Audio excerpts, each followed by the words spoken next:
hundreds of images of child abuse. 10 were selected for individual indictment purposes.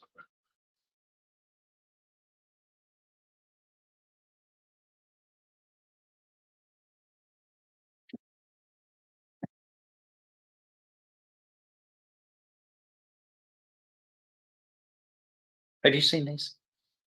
Have you looked at this? The images? Yes. Yes, I know what they What look like. about, what is the age of the child?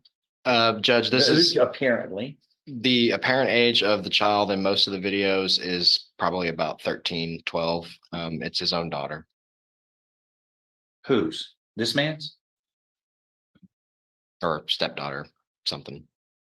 The underlying complainant in those Fort Worth cases. Okay, Whoever, let's not be coy with the court, Mr. Taylor. Is it is this alleging that the person, the child depicted, same child? yes, sir. Same child depicted is someone you know or related to in some way, shape or form? I don't know. I don't get, I mean, I know what my charges are, but I never saw what the pictures were. Have you shown him anything?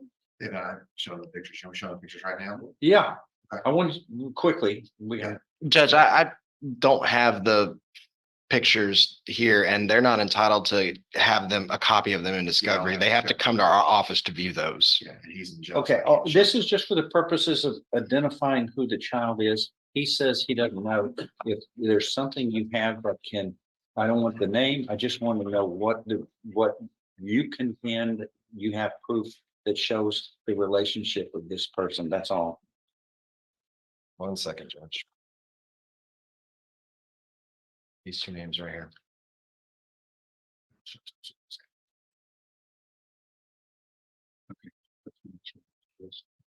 His next roommate's kid, John.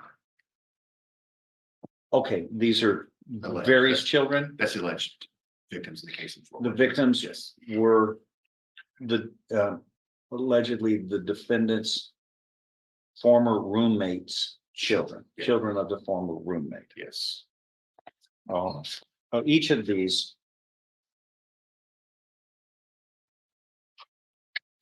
allegations are, of course, despicable in nature because it shows the children, according to these probable cause affidavit, out of the hundreds of images of child abuse material, the 10 that were used in each of these indictments include the appearance of an adult's penis in the child's mouth. Another similar image, adult male penis in the child's vagina. Another with the child holding the male sex organ.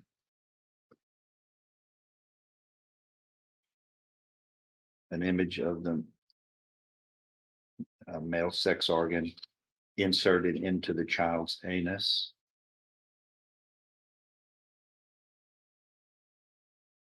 Another image of the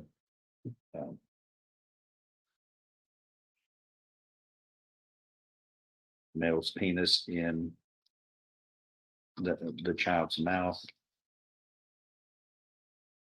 Another image of the penis of the adult going into the child's vagina, and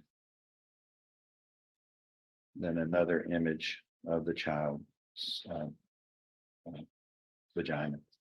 The images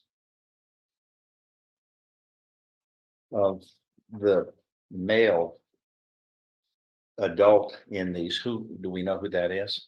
Judge, they've been connected back through through the Arlington Police Department's investigation and through Beaumont Police Department's investigation to be this individual, this defendant. Okay, that's what you're contending is not only are the images showing child pornography that were in the possession in these indictments, of the defendant, but you are contending that it's the defendant who is pictured as the adult in these acts. of Defendant's face child can be abuse. seen in the surrounding areas of his room and in the environment that he lived in, can be seen. And then also there were Garth House, or there were CAC interviews done of the two children, and they both identified him. There were two children. Yes, sir. More than one. All right, the bonds are how much? 25,000 each for all 10 cases, and there are no conditions either. JP did these originally. Judge, honestly, I think. What's he saying? I think that if the court is gonna be willing to let the other court, the criminal district court number 2 in Tarrant County take him, that the ideal thing would be to revoke his bond so that he's accruing time here. And have no bond. Say that again? He's not on bond here with us. Right, he's not a bond. Right, so Just, remove his bond so What- that what he's do you- accruing time. Okay, what are y'all wanting, state? Judge, I think that the thing that we want is for him to be tried in Tarrant County for continuous sexual abuse of a young child, which is what they want him for. What, so how, so thus.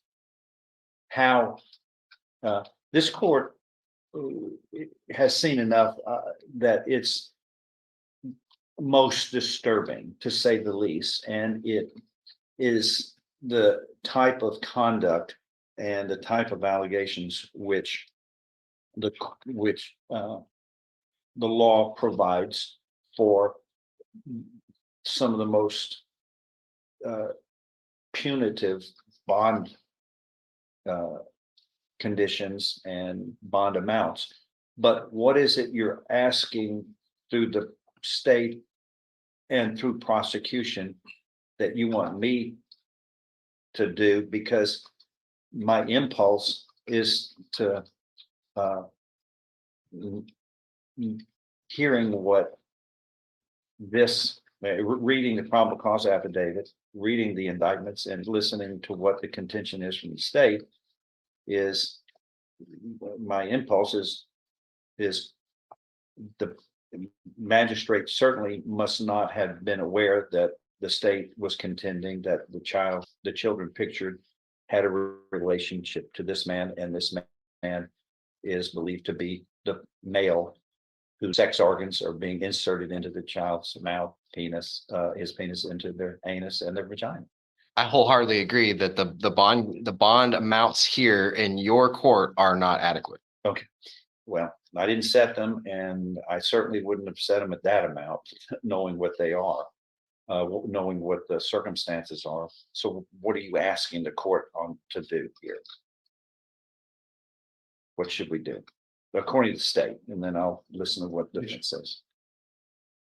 Either, Judge, what are they currently? 25 each? 10, that's 250. But I mean, that's not what honestly, the court- everybody knows what I think, what I've always stated about these types of cases. When a child is victimized in a sexual way, then child pornography has very high bonds. But if the images are being created by the actor who happens to be the defendant, and he is not only producing it, but he is the lead actor, male actor in this perverted video production, then it becomes more punitive. Well, and Judge, I think that somewhere between 75,000 and 100,000 per case bond amount would be much more appropriate, given what we know about the case. And in addition, I think that if he is bench warranted to Tarrant County, I think from our perspective, we would want to do something that would ensure that there would be no circumstance where if something happened in Tarrant County, he would not be brought back here first.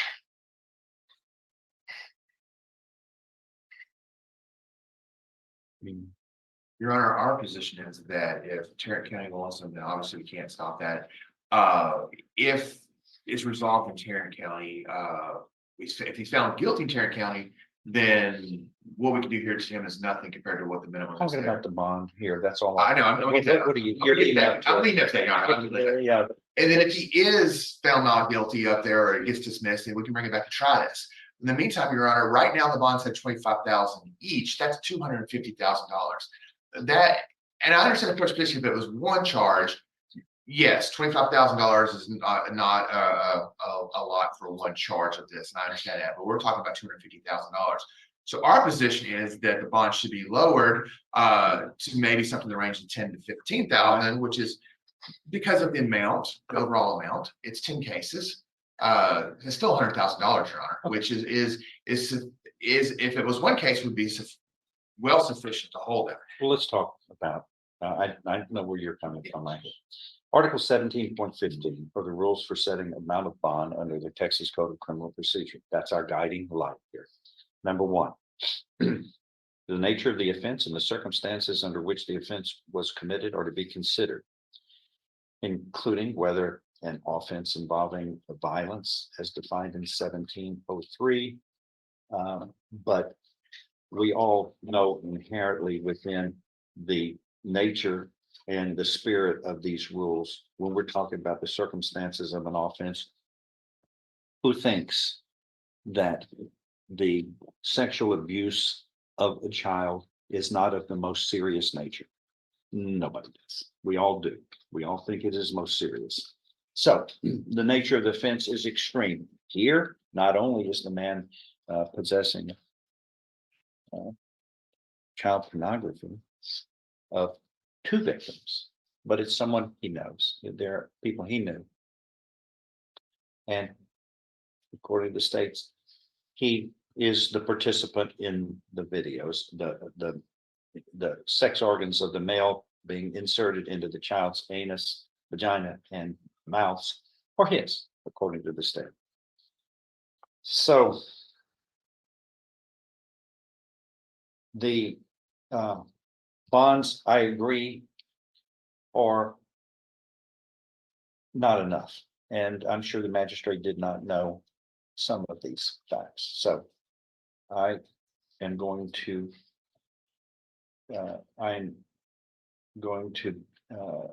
follow what the recommendation is from the state, $100,000 on each case. Your Honor, before you make this, I would like my chance for my client to speak, because I know he's wanted. Go to ahead. court quite a bit. Yeah, raise your right hand. Chance to.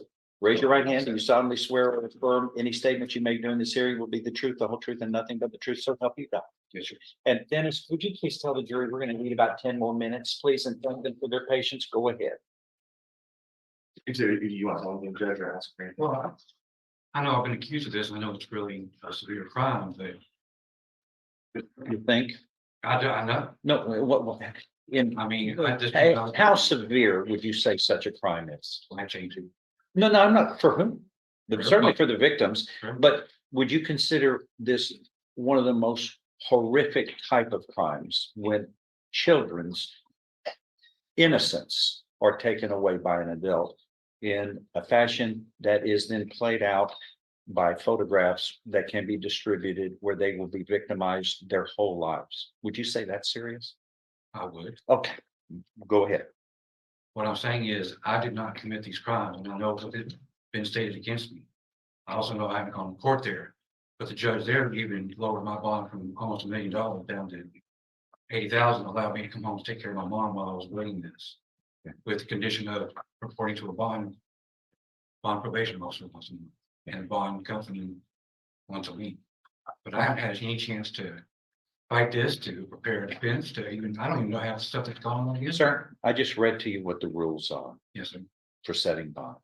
The presumption of innocence still is the standard. Nobody needs to tell me about that. I wrote a leading article that's been published on that subject matter. Okay, so you're presumed innocent. I know that, but a grand jury says probable cause exists that you did it, that you illegally possessed this pornography. The state's contention is the evidence shows you're the participant in this, and you certainly were connected to the children. You knew them. They lived with someone in the household of a female companion Yes, sir. of the defendant. So, so they contend that not only are you illegally possessing this, but you were the one who manufactured and was the lead actor in this, in the role, as it is apparently the same person Yes, sir. as the state states. But these rules for setting bond are the nature of the offense and the circumstances under which it was committed are to be considered. And the presumption of innocence, they know, the legislature knew about the presumption of innocence, and these rules are made for dealing with people before they have been convicted of the crime. But you're just not charged by a complaint. You were charged by a review of a grand jury that determined 9 or more people reviewed the evidence and state probable cause exists that you did it. So they're not just supposing. They're not just guessing. They're using probable cause in making their decisions. And that's why the rules are the way they are. Rules are here to be used before you have been convicted beyond a reasonable doubt. So the presumption of innocence is built into this, but it's built in for a good reason. So that the safety of the community is taken into account when the nature of the offense is so extreme that it is viewed that the defendant may be dangerous to others if released. And along with the statutory determination of rules for setting amount of bonds, case decisions have included aggravating factors of the charged offense can also be used in setting bonds. I don't speak for another magistrate, but I've been doing this for 40 years. And in the federal system, in the state system, and I know what the law states and I know what the court decision states. And this court has a hard time with its vast experience, even thinking of many cases, but few cases exist from my experience that have more serious aggravating factors than what's alleged in this indictment and what the state's position is in their investigation of your involvement with the production of this. And those are the basis for determining bonds. So don't preach to me that one magistrate's decision, whatever they may have used, I don't answer for them. I answer for me and the law. And so it's $100,000 on each bond, on each case. Plus, if you happen to make the bond, you will be confined at home. You must have a GPS device. And you will have no contact, absolutely no contact with any children. Were there any other, if he happens to post a bond, is there any other? Would you want to limit his access to electronic devices, Judge? Given the nature of the charges? Well, one of the bond conditions is don't commit further crimes. That's always number one. There's Pretty a host self-evident. of bond conditions that are normal for everybody. But this would be specific in your case. I think that is sufficient, Judge. That is the decision of the court on these. So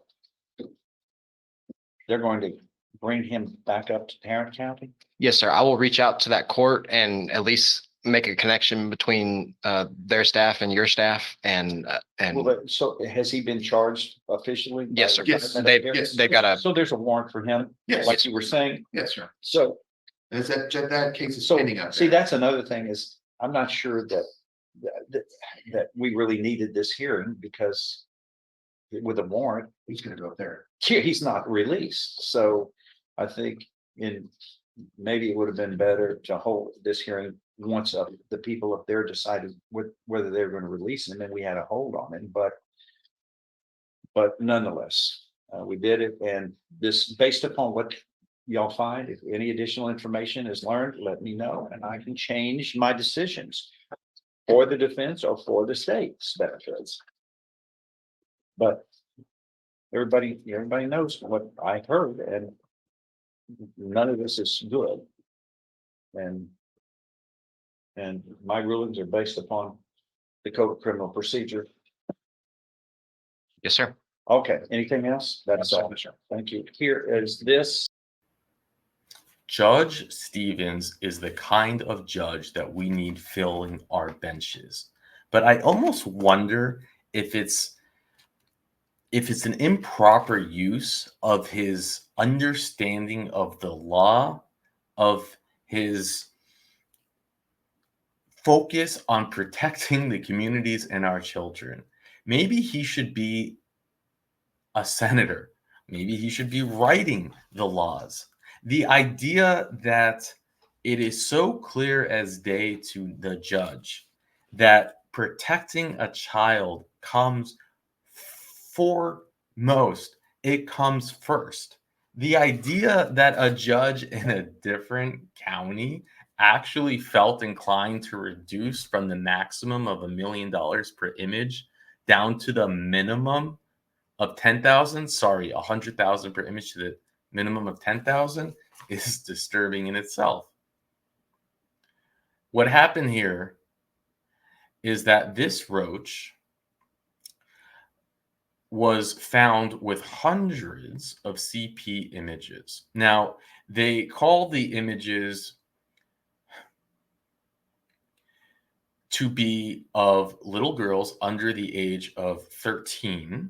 Now, they say that they are the daughters of his roommate. Now, remember, that is the legally correct term that they have trial and really pre-investigation.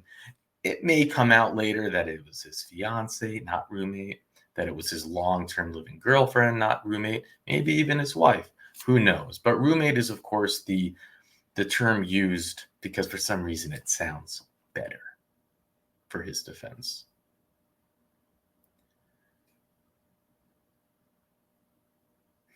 For whatever reason, the prosecution says, we're just going to indict him on 10 of the hundreds of images. Now, perhaps they picked 10 of the worst. Why they don't indict him on all the image, that will always be beyond my understanding, but that's what they did. They still have to, or maybe they will indict him on other charges in addition to the child images. Maybe they will indict him on sexual assault charges, and I think that they should, and hopefully they will. But the idea that his defense, also what was so disgusting and disturbing to me, how his defense attorney nonchalantly says, when Judge Stevens asked him, so who were these children? And he says, I don't know. It was his daughter, or it was his stepdaughter or something. Well, I'm quoting here. Daughter or stepdaughter or something. If you can so easily say that or something, daughter, you've been in this business too long, or you've never cared. You're so detached. But how is it that Judge Stevens, who's been in this business dozens of years longer than his defense attorney, how is it that he still has empathy for the children? How is it that he still has rage? I don't know if rage is the right word, but disgust at this roach in front of him. I love how he called out the defense attorney. Don't be coy with the court.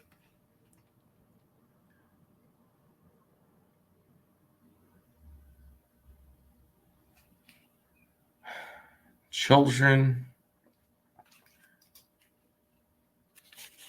what was his saying? When a children's innocence is taken away by an adult, is that not on the top of the legislation for making it the worst of the worst? Should he not have the highest bond requirements? The prior judge didn't think so. And when he says, I'm going to make it the maximum to bring it back from the minimum to $1 million, then that Roach goes and talks to him about presumption of innocence, and the judge cuts him off and says, don't preach to me about the presumption of innocence.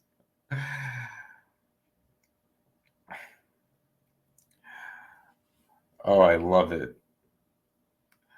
Don't preach to me about the magistrate. I don't report to the magistrate.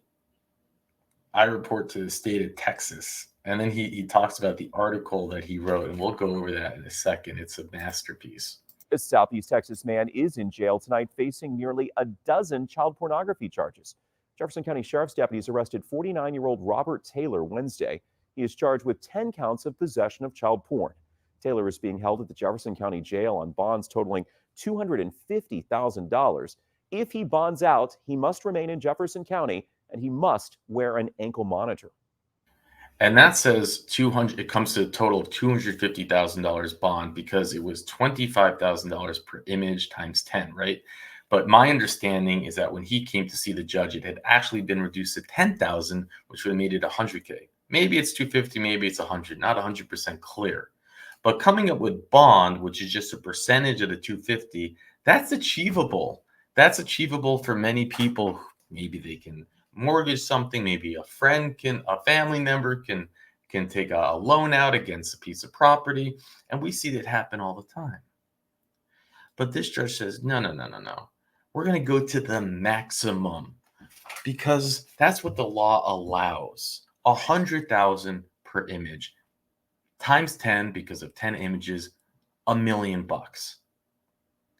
That's much harder to come by. And the idea that he was fighting so hard for this shows that he probably had some hope for him to get out. And it's beyond me that any judge would put a minimum on this. It's insane. And that's what the other judge did. And they need to be called out for this stuff. And this is why, everyone should be streaming on YouTube, because anyone with common sense, I think, would be disgusted. And then he starts preaching, well, the presumption of innocence. And I love how Judge John Stevens says, don't preach to me about the presumption of innocence. And he still has a warrant out for him. And that's what they're talking about. Whether they didn't even think that this was a trial that they should have, but he has a warrant out for him in Tarrant County for continuous sexual content of a child, which is, I'm so happy to hear about this warrant, because that's the warrant that should have been out, not just having CP, because that's all he's charged for. No, it's much more than CP. So I'm happy to hear that he has those charges as well. This is the article that the judge wrote. We're not going to go through all of it. It's far too long, but it will give you a taste of his, I guess, he doesn't just write things. It's not boring. It's not, vanilla. It's so colorful. And we'll just read a couple of paragraphs, but this is about the homage to presumption of innocence. It's an opinion piece written by Judge John B. Stevens, Jr. The 4th century Roman governor Numerius, on trial before Emperor Julian, insisted on denying his guilt. Delphidius, his accuser, realizing acquittal was inevitable, explained, "Oh, illustrious Caesar, if it is sufficient to deny, what hereafter will become of the guilty?" To which Julian replied, "If it suffices to accuse, what will become of the innocent?" I just love that he brings up this historical statement as the beginning piece of his presumption to innocence. He goes on to then say, "The law presumes innocence in all criminal prosecutions. It is a conclusion drawn by the law in favor of the accused. When brought to trial upon criminal charge, one must be acquitted unless proven guilty. The U.S. Supreme Court has long proclaimed that the standard of presumption of innocence in American jurisprudence as undoubted law, axiomatic law. Right? That's just the law. There's no if, ands, or buts. And he goes on to talk about that he brings in other, stories and historical points from. It's really a beautiful piece of writing. I'll put the link in the description. But what it comes down to also is that the legislation allows, the Texas legislation allows a judge to put powerful, bond requirements, and then they set those requirements in the statute, in the legislation. If one, they are a threat to leave, or two, they are a danger to the public. Now, in this case, it is certainly arguable that he is a danger to the public, that having him out is a risk that we should not take. And when the evidence is irrefutable on the face of it in the indictment, then yes, it is now the judge's responsibility to use what is allowed to him by the law, which is written in the legislation, which is to have the maximum he could impose, which was $100,000 per image that was in the indictment. And he did that. And how any judge would not is beyond, I think,